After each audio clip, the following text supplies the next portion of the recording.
Good morning. And I don't know what date it is exactly. I'm sorry. I usually start out with what date it is. I think it's the 12th. I think it's the 12th of March, 2022, and help me if I'm wrong. But I'm Robert Edward Booth of 3oaks1.com, spelled out 3oaks1.com. You can go there for a lot of interesting and revealing facts that have been put on YouTube and Google searched, that I've cumulatively put on that website to help you be enlightened to some things that the masses, if you would, tend to distort.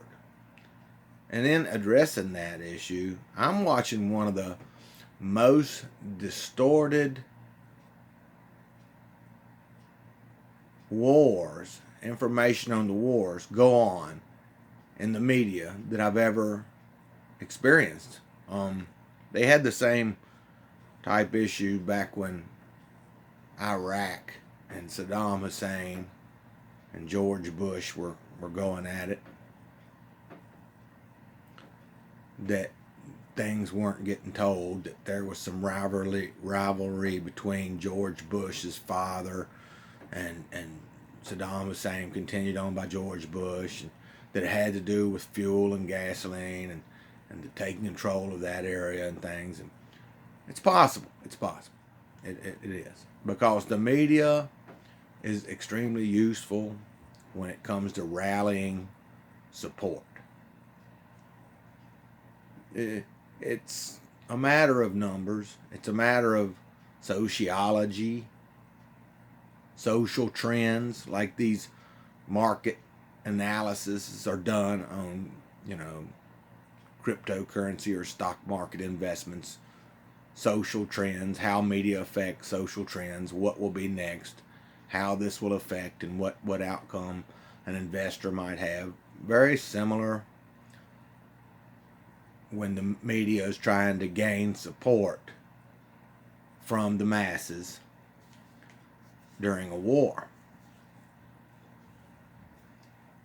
I'm very much against the war crimes that I have seen. I'm not going to count on being shown everything. That's a war zone. But what I have seen and what I can pick through any bias, B-I-A-S, taking one side of the next, what I can pick out of it is that there's politics going on that aren't being talked about. I'm not a politician, I'll make that clear. I've always been more of the Leonard Skinner, I don't read the paper, I don't read the news type. I didn't for years and years give a hoot much at all. I might talk to somebody, I might overhear somebody, anything like that. But it wasn't my cup of tea, if you will, as far as an expression. It wasn't my cup of tea. I wasn't involved in it. There was no call for me to be involved in it. Humility had it that I probably should have looked some, but in that young, wild, and free time in life, being an American, most of this was 80s and 90s, and when I was coming through, my adolescence or early adult life, I was the guy who went to the place to smoke some pot and listen to some music, you know what I'm saying? We're not really going to talk about that, so I don't read the papers and I don't read the news. I'll let you know that right off the top. That's what I ruled it. As far as a ruler, I've suggested on 3 Oaks 1 that I'm a reincarnate, that I'm a reincarnate of who was once Jesus Christ, and my 666 Robert Edward Booth, and my birth date September 23rd, and my relationship according to genealogy goes back to the Merovingian kings, which is prophesied by the Knights Templars, who have a separate temple from the Roman Catholic Church, who say that 666 will come and rule the world, and that throne, the Merovingian throne or the dynasty, will be restored. I found that my family lines go back more than any that I've ever heard of to the actual Merovingian king lines. I'm studying French, by the way. I'm doing pretty good. I can go through and pick out all the words, and I might say a few sentences. I'm sure I could put you a sentence together if I really wanted to. I don't think I have my accent completely right. But I'm studying French because that's going to have a lot to do with the restoration of the Merovingian throne. Now, the reason the Merovingian is different because I think it was, and I try to keep it straight, but Charlemagne began what they call the Carolingian dynasty. But he was right directly out of the bloodline that I belong to that went back to the Merovingians. So I'm not real sure the details on what separates Carolingian from Merovingian, but it's the same bloodline when you go through Charlemagne. So my bloodline goes back through like the Charlemagne Empire, Pepin the Short, Merovii, where the name Merovingians came out of, Frankish kings. So I've got probably roughly 12. I haven't sat down through the genealogy that I did and go 1, 2, 3, and these are grandfather realm, and these are uncle realm. You know, the way they passed the throne to the successor. I'm not in succession. There's no succession that still exists that I know of from the Merovingian kings. Matter of fact, I looked it up and I can't remember which one it was, but it ended that bloodline all the way up into the English kings. You know, when you get up into, you know, King George and King Henry's and things of that nature, King Edward's, and up in the, you know, 5 numbers and stuff. My actual grandfather lines was Longshanks of Scots. He was an English king. He was Edward #1, the son of King Henry III. If I'm not mistaken, King Henry III was very much a Frenchman. And I didn't really check and see if he ruled England. But England was under the French language right after William the Conqueror came. And William the Conqueror is my grandfather realm.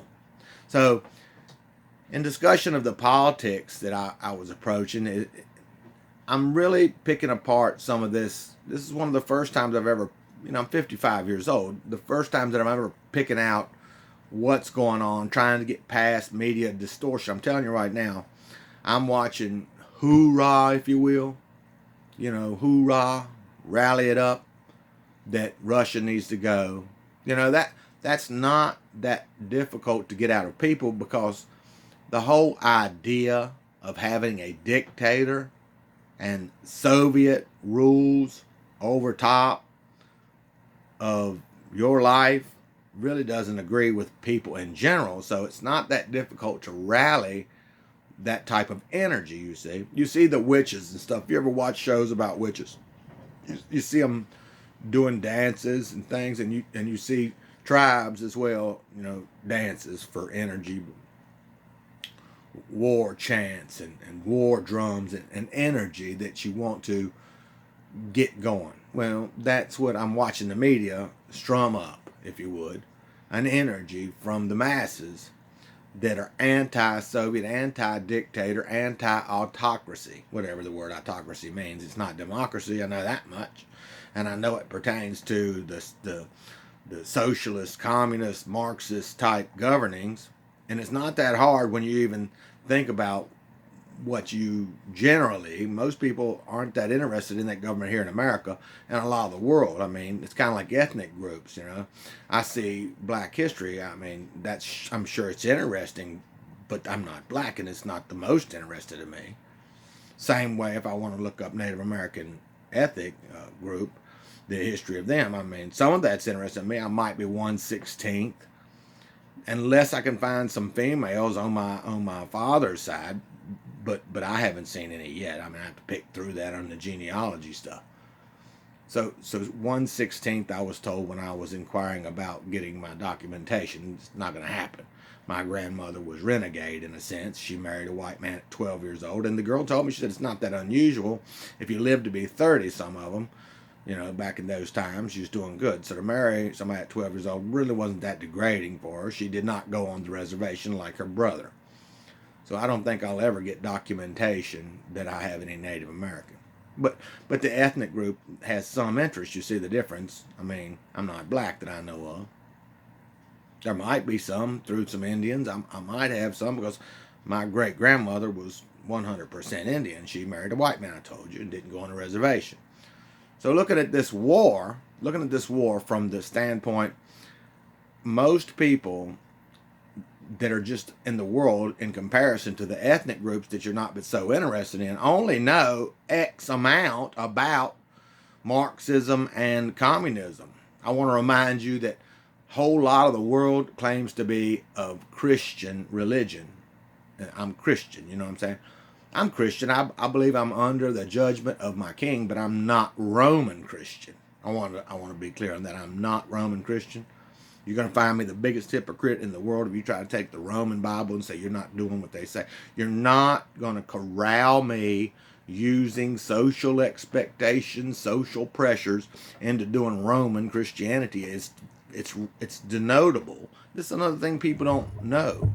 It's very denotable that has been in the hands of Romans after killing Jews when they started the construction of it, and then burning people that brought quarrels to the table during the heresies and the heretics being burned. After the book burning, of course, anything that disagreed with the Catholic Church's church system. So don't expect that out of me. Don't expect to say, oh, this is Jesus, he says this, the preacher says this, I'm this because... That's false teaching. To start with, you can't learn what Jesus taught from Roman Christianity. You only get like an organization tells you what they want you to know. Controlling the knowledge, that's key. Hitler, of course, I do a lot of history and stuff. Hitler tried to make a good portion of World War II, I'm not sure how much or little, but a portion of World War II disappear from history. He tried to erase that. There has been history throughout the ages of empires, if you will, orders or empires, trying to dissolve belief systems, erase cultures and segments from history by, like the book burning, like the heretics being burnt, getting rid of evidence and making it impossible to ever go back and find out. So when you compare me to Roman Christianity, don't expect the same. Now, as far as running the other direction and messing myself up, no, probably not. I might, but I'm trying not to. I am of a king lineage, if you will, and I try to make good decisions, but don't expect nothing to happen, because that's why it's there, to try to foul up any progression of what they do not want to come into fruition, if you will. So I'm looking at this media distortion. I'm looking at the media distortion, and I'm seeing the hoorah, if you will, where we're going to stop autocracy. We're going to stop this Marxism, socialism from ever taking stronghold in the world. And politically, I picked it apart fairly well, I think. Politically, it would be to the advantage of not only the United States quickly ally with Ukraine, and denotably ally with the Ukrainian people. Joe Biden's son was caught in, what is it called, Kyiv or Kyiv or something like that, where they're trying to get Russian treaties signed that will be acknowledged as Russian territory and acknowledged on paper that it's Russian territory, and there will be no disputes. You see, they want to clear that up. But Joe Biden's son was caught there. I can't pronounce all those words, all right? Kyiv or something like that. I'd have to pick it apart and have it. Kyiv. Okay, so that's on the table as far as if they'll sign those documents, clearing that up so that we don't have this issue anymore if that area is ever threatened. So politically, not only by natural tendency, and comparing it to the ethnic groups that I don't really study that deeply, most of the world isn't but so interested in exactly how communism and Marxism works. I'll remind you that the Bible that the Romans did produce, controlling knowledge, of course, does have in it facts that pertain to Jesus and his disciples having a commune, or a communist even, type governing, where they took up all the earnings, all the goods, all the material wealth, and you had to see the disciples or Jesus and get what you needed, who was governing the amount for the group. Okay, you're not talking a small group necessarily. They denote 3,000 at the fish breaking and the bread breaking miracle. Okay, so I don't doubt that happened. I don't know that it wasn't there in the flesh. So as far as finding out, you say, can you find out? Maybe. That's called the Akasha or the Akashic records. It can, but it's difficult for me. I'm just learning exactly how you might determine that exactly. But what I do is, if I experience in the realm of spirit when I'm doing these meditations and stuff, I then look for evidence, and that's one advantage of controlling the knowledge, is get rid of the evidence. So I can do that, and then I can use, like shaman principles, and I can see what synchronizes with that. Like putting your shoes on in the morning, the spirit of the divine doesn't really quarrel most of the time that I put my shoes on this morning. You know what I mean? There's no energy, there's no idea, there's no synchronizing fact. Go ahead and put your shoes on. That's a normal thing. So if I look at a fact very similar, I put it on for a while and I'll see how it sits. Put on the table we call life. It's on the table right now. It's something, a focus of mine right now. I'll see if it agrees or disagrees, if the spirit gives me any trouble. The divine. So when I look at what's going on politically, I see an advantage for the world as far as hoorah, because the threat of having a dictator, I'll remind you that Jesus had a communist type government according to the Roman Bible going on in his commune. Okay, so I looked for about a day, throughout my day, looking at paperwork on what, and this is 5 years ago or so, and of communism and Marxism, and I see a fairly stable government. I looked, if I already knew who I was reincarnated years ago. That's all displayed on 3 Oaks 1, 3 Oaks spelled out, number 1.com, that I might have to rule things if we can get this together. So it looks like a very sound government, pending, now mind you, pending the party involved. You see, Jesus and disciples versus Vladimir Putin and his party. And that, historically, when I looked at it, was really the pitfalls in a communist or socialist type governing, Marxism, what have you. Looked like a really, out of all of them, I would pick that. I would. But I would make sure the party involved was very stable, very fair, very balanced, and they're deciding things. And not greedy and money hungry and stuff, or spoiled people. That's what I would try to put together, a healthy party of leaders. So politically, United States can be up front in that, even though this country should be tapped as far as military strength and money, should be relatively tapped. I'm sure there's a effort to swing things that way as often as we go to war. We go to Iraq, we go to Iran, we go around everywhere that we can find, seems like, claiming we're spreading democracy. I need to remind you that we're $29 trillion in debt, and our divorce rates by the third marriage up to around 65% the last time I looked at it several years back.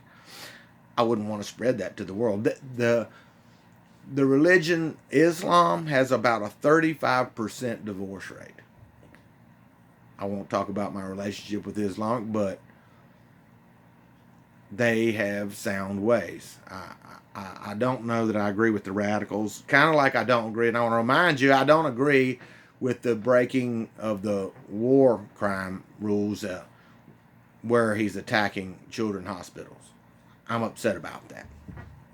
Hospitals in general and civilians really don't belong in it. I mean, if you just want to be a warrior and alleviate any chance of support from civilians, if you just want to terrorize them to ever making that mistake again, you know what I'm saying? But that's going to encourage what's being rallied by the media already, and that's really the poorest move militarily that I see the Russians doing. You leave out the media's distortions, the fact that most people don't really know that governmental system the same way I'm only so interested in different ethnic groups. I mean, it's interesting, I'm sure, but I have only so many hours in a day, and that's not the top of my list. So the biggest mistake is those things. But when I looked at it this morning, I was careful. I said, maybe I've made a mistake in some of these talks I haven't. What I found, and I posted it, and I posted it on 3oaks1.com, that what went on, to clear it up, is in Russian and Polish territory. That's never been completely legitimate, as far as I know, beyond a shared territory.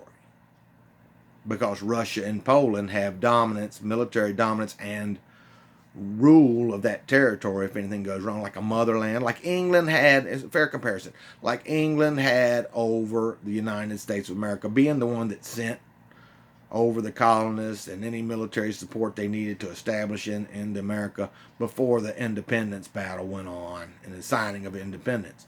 That has not went on in the Ukraine. It has not.